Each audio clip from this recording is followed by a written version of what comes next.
how to remove Google Calendar for Calendar app on Samsung Galaxy S26 Ultra.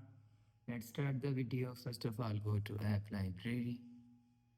Here, click on Calendar app. After click on Calendar app, click on this three line icon and click on Settings icon. Now in Calendar settings, scroll down, and click on Manage Calendar.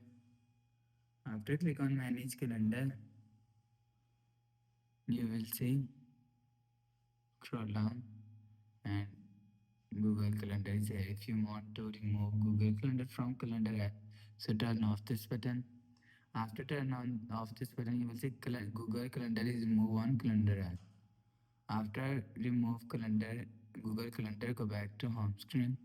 So that's how you can remove Google Calendar for Calendar app on Samsung Galaxy S26 Ultra. If you like the video, please subscribe. Thanks for watching.